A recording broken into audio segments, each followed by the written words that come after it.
I'm reading from the ESV, English Standard Version. It says, Moses said to the Lord, "See, you say to me, bring up this people,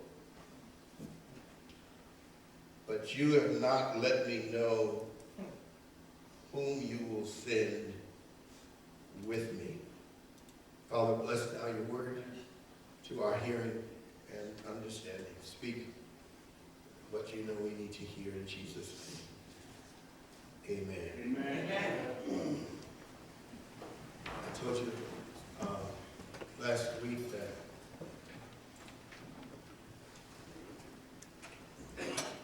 a couple of weeks ago I woke up and had a dream that I could not recall, like most dreams.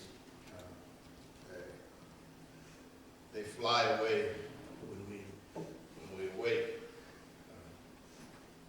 But I could remember that the dream was a verbal altercation, an argument, if you will, between God and Moses. And I dismissed it until I found my dream in Exodus 32 and 33. Moses has, you remember, Moses has gone to the mountain, and there in the mountain, he experiences the presence, glory of God. God gives him the law in the mountain. And while he is in the mountain, Aaron and the children of Israel are down in the valley making gods of gold, golden calf. And Moses argues with God on the way down from the mountain. He is arguing with God about God's anger and intent to destroy the people. Moses convinces God to relent from his intent to destroy the people. But Moses gets down to the valley where the people are after convincing God to relent, and sees what the people are doing and throws down the law and breaks it.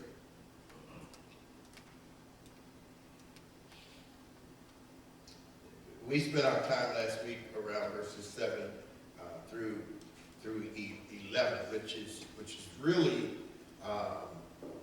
sort of parenthetical to the text in 33. It's like the writer is writing this account, this narrative, and then wants to give us some context and tells us, oh yeah, Moses used to have this habit of going outside of the camp where he had pitched his own tent, and there he would meet with God. This is the context of the discussion in chapter 32 and 33. Moses is with God in his own tent, and the presence of God, the pillar of cloud covers the entrance of the tent. And there, as we've seen, God talks with Moses face to face, as a friend would talk to a friend. But this does not seem like a friendly exchange. Verse 12 is where we pick up the discussion, the conversation. Again, God has said to him, God says, okay, so I'm not going to destroy the people. He said, but I'm not going with you. So you go on up to the promised land. And you go on up and you handle the Hittites and the Amorites and all them folk. You go on up, but I'm not going with you. And it is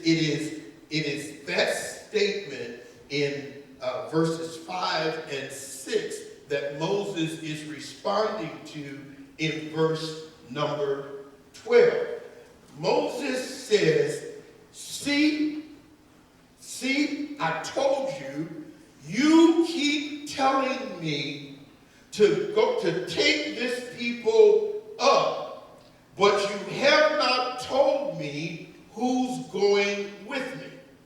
This is the exchange that we find in Exodus 33 and 12. Moses said, see, you keep telling me to bring this people up, but you have yet to tell me who's going to go with me. This is the exchange that woke me up. This is the exchange that stirred me. It is because there is this, can we just talk a little bit this morning? There is this certain aloneness, this certain loneliness that seems to come with Moses' leadership. Come on. There is a certain loneliness that he seems to have to endure that Aaron and the people don't get. Even Joshua doesn't get it and really can't get it until he himself is holding this space. I remember when I was younger. I was a preacher, but I never pastored, and I remember my father-in-law, bless his heart, and we would have these discussions, which he would tolerate me in my discussion. And I didn't know he was tolerating me, but he would tolerate me, and every now and then he would just, we good? Mm-hmm. Every now and then he would just say, well, after you've pastored a while, you'll get it.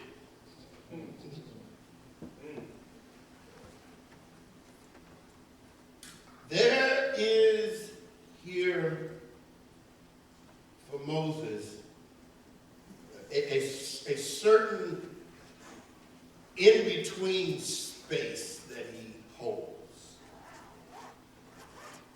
He is on the one hand, in the text, he is on the one hand in chapter 32 and 33, on the way down from the mountain, he is arguing with God. He is arguing with God. Do you understand? This is the God who does not change. And Moses successfully argues with God until God changes his mind. He causes God to relent from what he intended to do. He argues with God and convinces God to spare the people, only to get down from the side of the mountain and discover that the people have once again tested every ounce of patience and meekness that he has.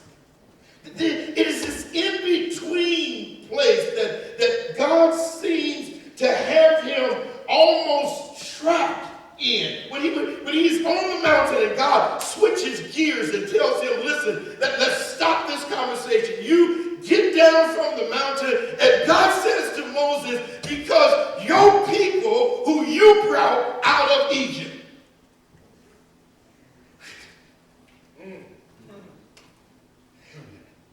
God tells him that his people, knowing he has no right from God to treat them like they're his people.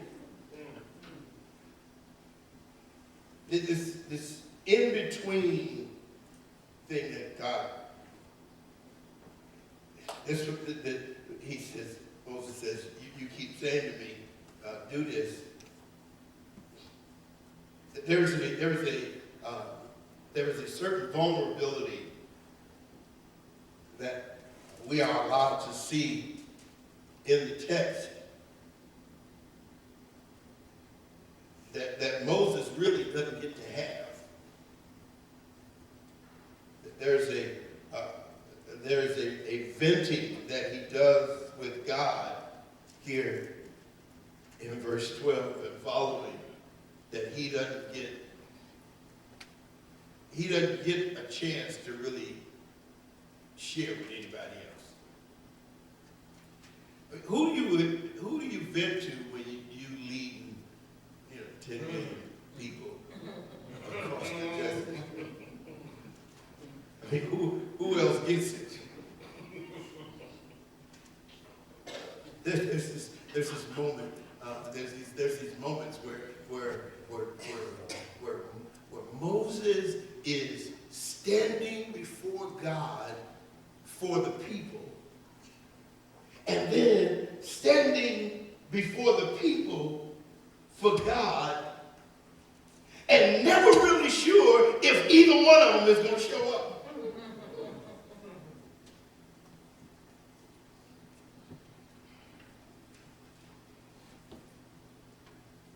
There's the implication in verse 12, Moses' complaint, is that God keeps telling him to do this. Are y'all hearing this?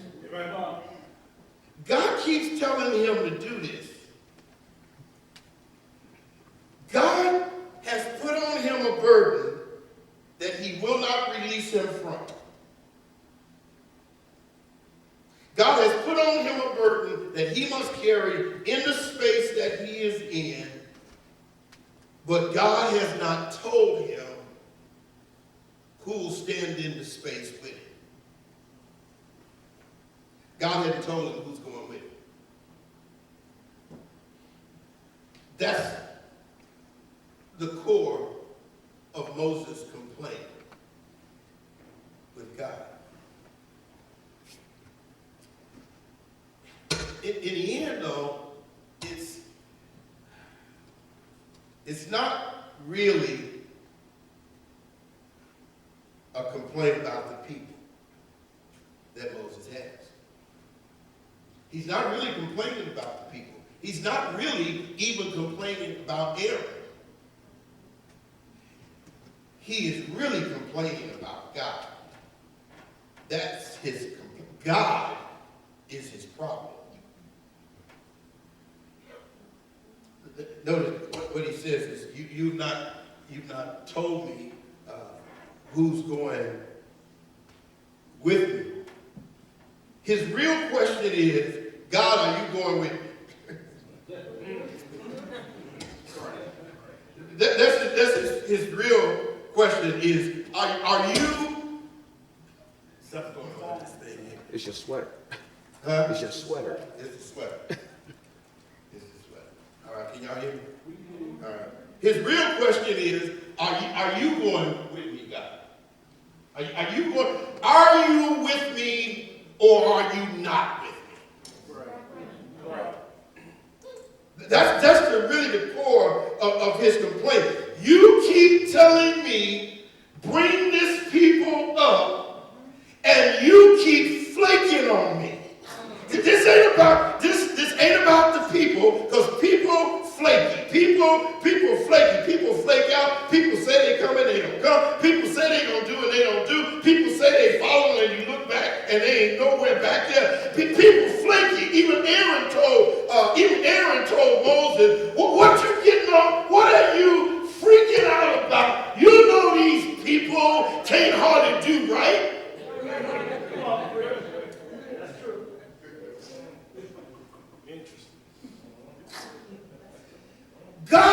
Moses' complaint is not about the people going. His complaint is about God flaking. Because on the one hand, God says, I'm not going to destroy the people. I'm going to spare the people. And then out of the next breath, he says, now you go on up, take them on up, but I ain't going. And Moses said, excuse me? You keep telling me, take all these people up to the promised land, the people you brought out of Egypt. I didn't bring them out of Egypt. This is the exchange at the gate. This is the exchange at Moses' tent in the presence of God. These are your people. You brought them out of Egypt, and you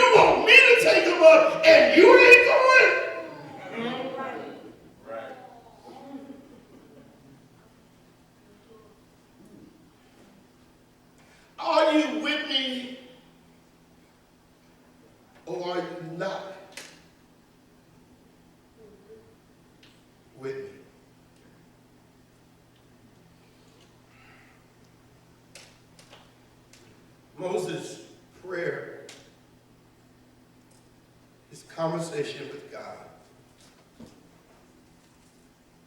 I find to be somewhat intimidating. I get it. I get it. But I find it somewhat intimidating that here is a man who is facing down God.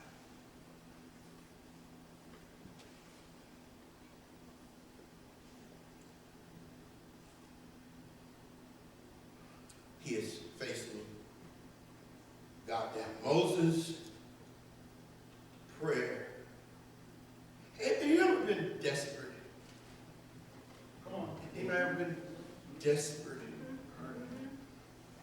He is desperate, and when a man is desperate, don't fool with a desperate man. Don't get in the way of a desperate man. This Moses is desperate. His prayer is a prayer of desperation. He has lost all sense of decorum. He has lost all sense of his place with God. He has lost all sense of what's supposed to be right and what you're supposed to say and how you're supposed to say it and what is acceptable to say to God. He has lost sense of all of that because he is desperate at this point. At this point, he understands that what God is suggesting ain't about to happen. He understands that. He understands that God says, you're going and I'm not going. You're going and I'm not going. You're going up, Moses, and I'm not going with you. He understands that that's a problem because if you understand the text and the journey that he has been on, he never wanted to do this in the first place. He never asked for this job. He ain't never been the one to volunteer. This was not the role he signed up for. God assigned him to it, told him to do it, and now he's telling him, you're going to do it without me. He is desperate. He is demanding. He's deliberate about what he says to God. There is a level of risk in this kind of audacity. There's a level of risk here.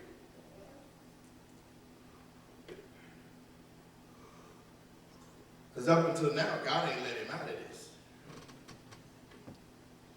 And it don't act like he let him out of it. But he seemed to be letting himself out of it. This is not the kind of exchange that one might expect from somebody known for meekness. He said, you keep saying, bring this people up, and now you tell me you ain't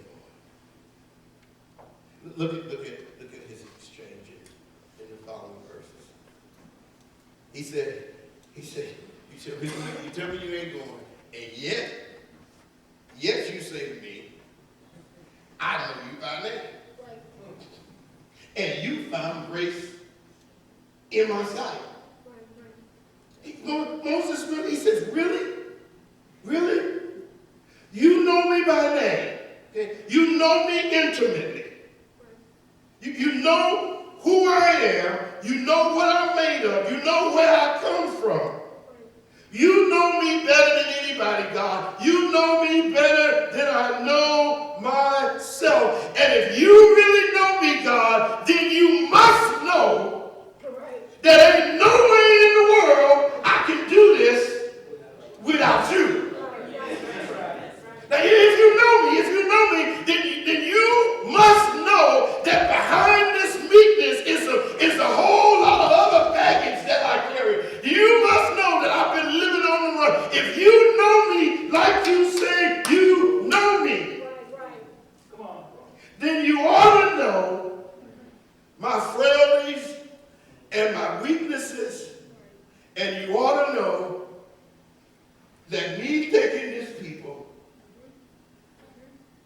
up to the promised land without you is a bad idea.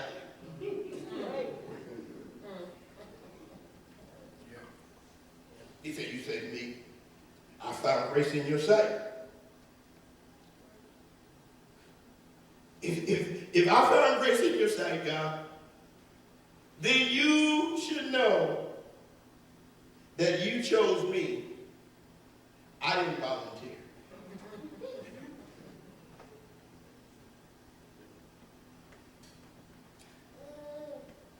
Favor was your doing, not mine. I didn't earn it, didn't deserve it, and quite frankly, didn't want it. But you preserved it. So if you know me by name, if I found grace in your sight, then you got to know that you preserved me for this. And the only reason that I've made it this far is because of grace. So are you really getting ready to leave your promise in the hand of the likes of me without the likes of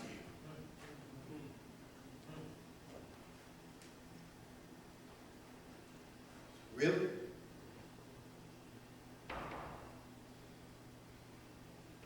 Then he says, and besides that, look down further. He said, besides that, he says, and consider this. Consider this. These ain't my people. This nation is your people. Moses is saying, are y'all getting this? Moses says, God, these are your people. I can't make them do nothing. You say take them up to the promised land. I can't make them go. I couldn't even make them behave while I was up there talking to you. These are your people. God, they barely listen to you. And you think they're going to listen to me without you? God, these are your people. This is your plan. And this is your problem.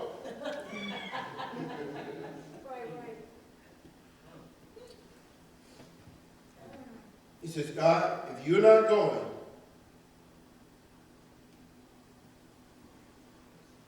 please don't send us up in here.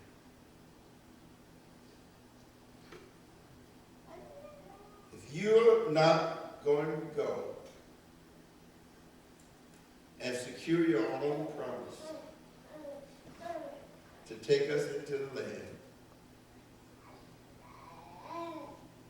then would you end this charade right here? Let's just end this. Let's just stop playing games. Let's stop going around and around and playing rope-a-dope with each other. You can stop telling me to go. I can stop. We can just stop this right now. If you ain't going, then please don't send us out. Because Moses understands that to go into the future, even that God ordained, to go into that future without God, without God's presence, is a fool's errand. Amen.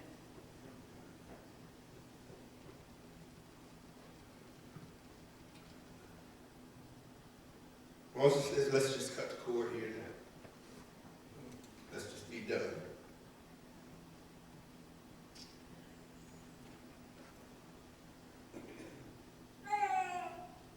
What Moses is demanding here,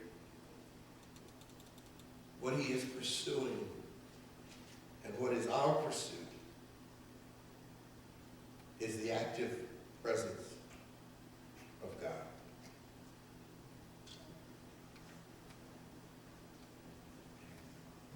Moses says, there is no valid reason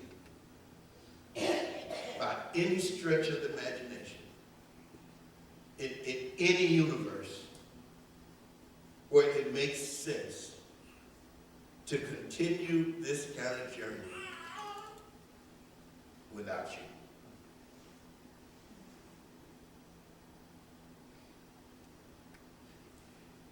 He says, God, there ain't no scenario where this makes sense.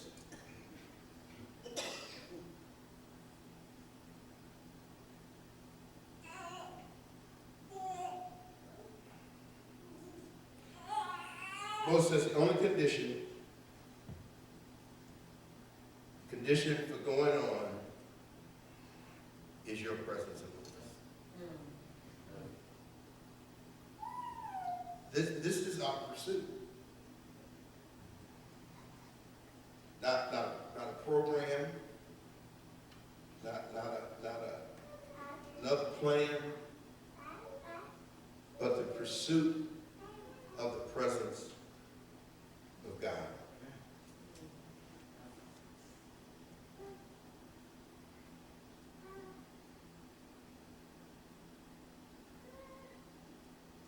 This is the demand that God invites us to press into. The active presence of God moving among us. And without that, it's just a bunch of people showing up at a museum.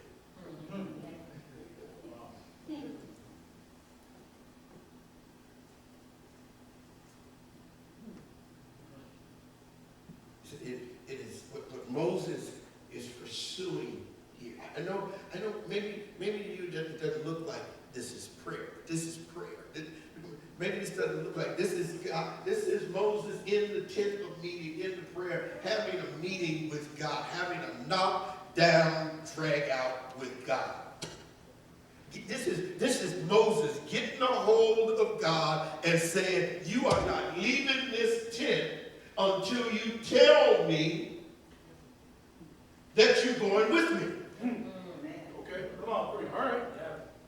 You're not leaving this tent. You don't take us up from here. Don't send us any further if you are not going to go with us. That's right. This is it. I understand that this is risky. The risk here is God said, I'm not going.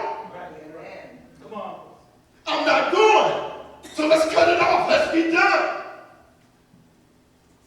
Moses presses into God and demands that God, you've got to give us your presence. You've got to do something here besides give us words.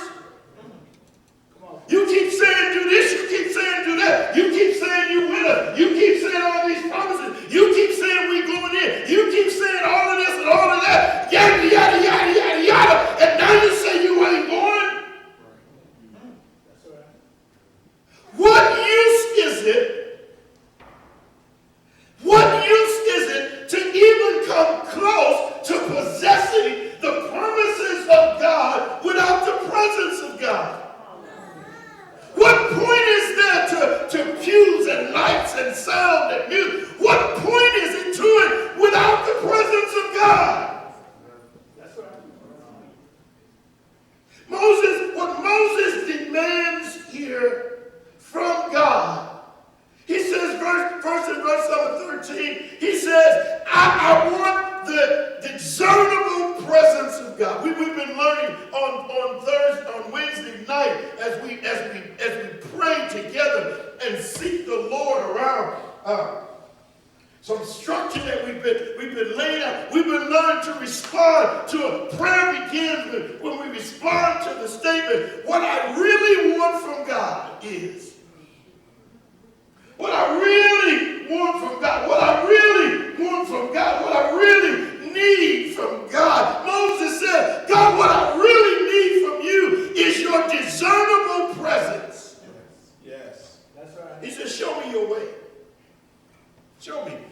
You told me all this stuff. If I found grace in your sight, if you know me by name, if you know what I need, you know me intimately, if you know all this stuff, if you know all this and I really found grace in your sight, he said, just show me your way. The context of that is show me your presence. Show me your discernible presence. What are we seeking God for? Our number one goal as we press into this year is to seek the discernible, pursue the discernible presence of God. What does that mean? That means that when we come into a room, when we come into this building, into this space that we call a church, when we come into this space, that we come with the expectation that we will be able to discern and detect the presence of God with our senses, that we will know He's here. And this is not about what's written. This is not about what's written. This is not about head knowledge and knowing that God is here. Of course God is here. Yeah. God is everywhere. He cannot not be here. Right. Come on. Right. That's not what He's asking for. What He's asking for and what we are pursuing is the discernible presence of God. To walk in the room and to feel Him. To know that He is there. Yes. To know that He fills our space. Tell Him we'll meet Him here. Tell Him we'll meet Him here at 11 o'clock. And we arrive at 10 minutes to 11, and He's already here waiting. Amen. Already here stirring the pot. Already here waiting. It is to detect Him when we come in the room. To know, to feel Him. To feel Him in our space. To feel Him with our senses. To hear Him speaking with us. Know that He is here. Not religion. Not going through some churchy stuff. But knowing that He is among us. Knowing that He has free course and right of way to do whatever He wants to do. Knowing that He has the right to change the program. Knowing that He has the right to change the schedule. Knowing that He is here waiting on us. And knowing that His presence is discernible. I feel it. I know that He is here. You know what you just say? I wouldn't have a God I couldn't feel sometime. What's the point of a God you can't feel? Why make me with feelings? Why make me with senses? Why make me with emotions and then withhold yourself from me? No, this is, I want the discernible presence of God. Feel it. I feel it. I want to know I've been in His presence. I want to know I've touched Him. I want to know He touched me. I want to keep going through the motions. I've been at this a long time. I want to know it. I want to feel Him. I want to know that He's here. I want to walk in the room and know that He's already waiting. I want to hit my knees and not have to think up words because His presence fills the space. I want to walk in the tent and attend a meeting and know that His glory fills the tent without having to beg Him to come, without having to trump it up. Without having to work it up. This is what we pursue. Moses says in verses 15 to 16, he said, not only do I want the discernible presence of God that I can feel, I want the discernible presence that I want to see it. I want to see us when we dance. I want to see when they release the flag that the glory fills the space and the presence of God is felt by His people. Moses said, not only do I want the discernible presence of God, he says, I want the distinguishing presence of God. Verses 15 and 16, he says, how else is anybody going to know the difference between us and a social service organization? Amen. All right. Amen.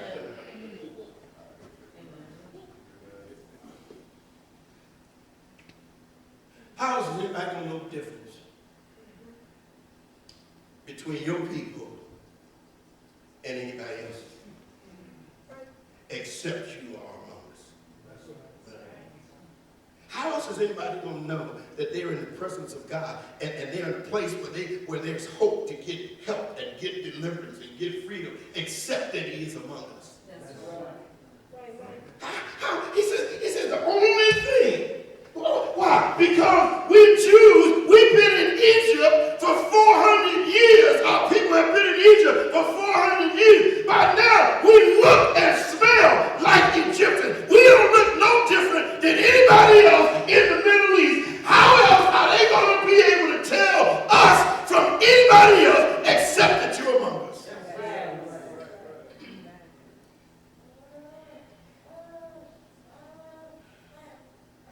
Not trying to be like anybody.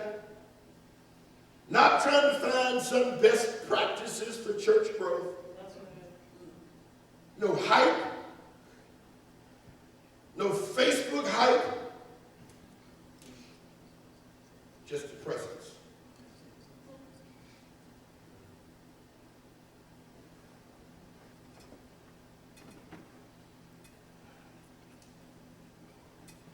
So that it is recognizable. Do you understand that? So that it is recognizable.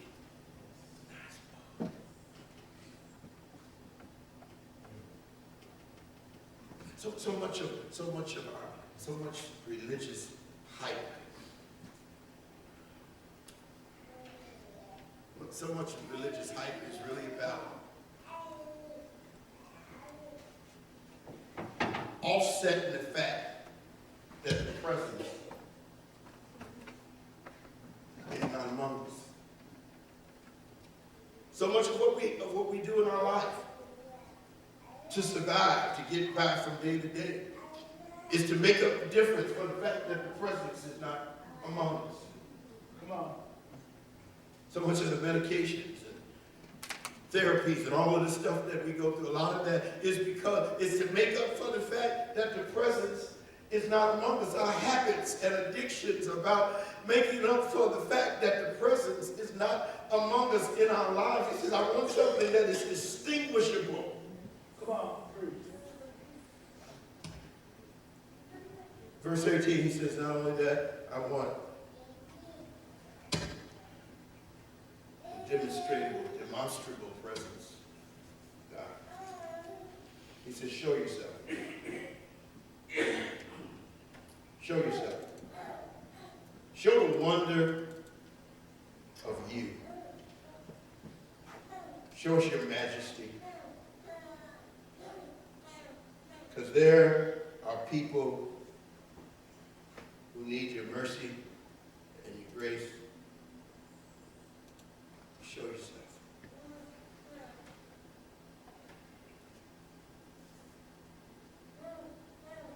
I don't know if you've ever been desperate for anything.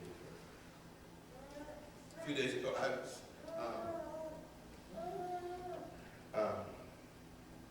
sitting out on the deck and some bills or something. And so it was nice. I like to sit out on the deck. Sit out on the deck. I took my wallet out there, give a credit card, and iPad. I was doing all that on the deck. And I had this thought, I really shouldn't be doing this because I'm in and out, running in and out of the house, doing different things down to the basement, and I really shouldn't be doing this. I could forget to leave it out there. So I came in from the deck, and I threw my plate for my sandwich. I threw it in the trash and went on about my day. I got ready to leave in the evening, and I couldn't find my wallet.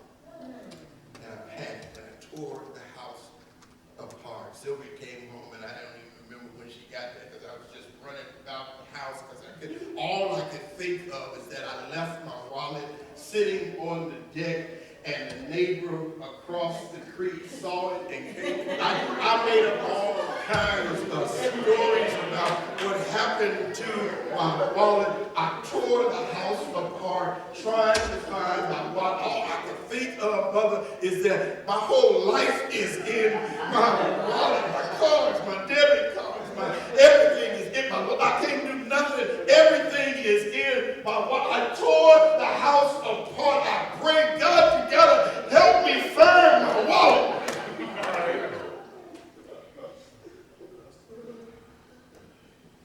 Ultimately, I found it halfway down in a garbage can, covered in coffee grounds. In my haste and busyness, I had thrown away the wallet with the empty plate.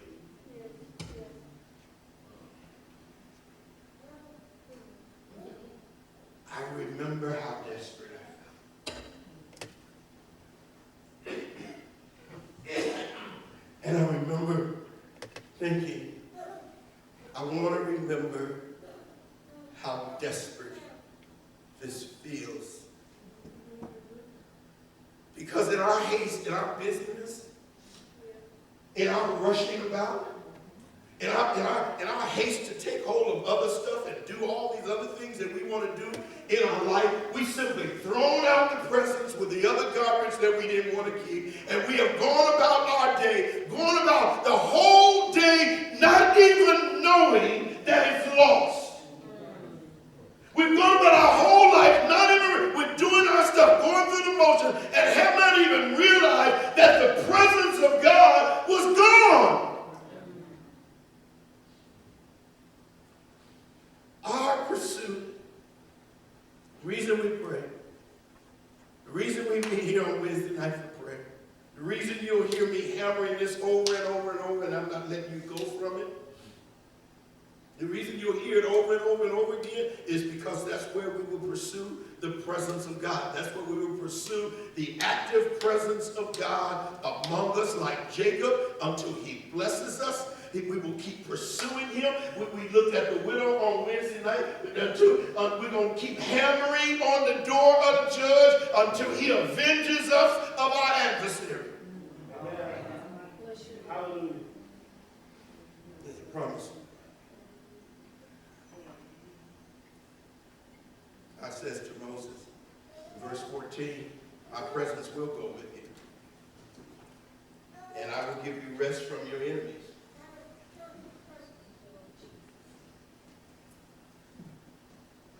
He says, I'll do what you asked me to do, verse 17. I'll do this thing that you asked me to do.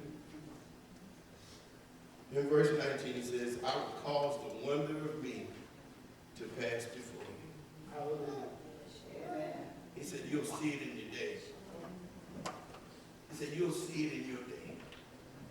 Not in another generation. You'll see it in your day if you're willing to press into me and demand it. If you, it ain't gonna be free. It's not something you're just gonna sit and it's just gonna happen. He said you're gonna have to press into it. You're gonna have to press into me and demand it. You're gonna have to take hold of me and demand it until you experience the active presence of God in your life. You'll know when it happens because chains will drop off. You'll know when it happens because addictions will break. You'll know when it happens because you'll experience a freedom that you have never felt. You are never going to get it with the way you're trying to get it. You're never going to get it. Some of you're going to keep playing ring around the rosy, running around with your life, never finding who you are supposed to be, because who you are supposed to be is defined by the presence of God in your life, and you keep rejecting him. You keep throwing him away while you pursue other stuff. Stand with me.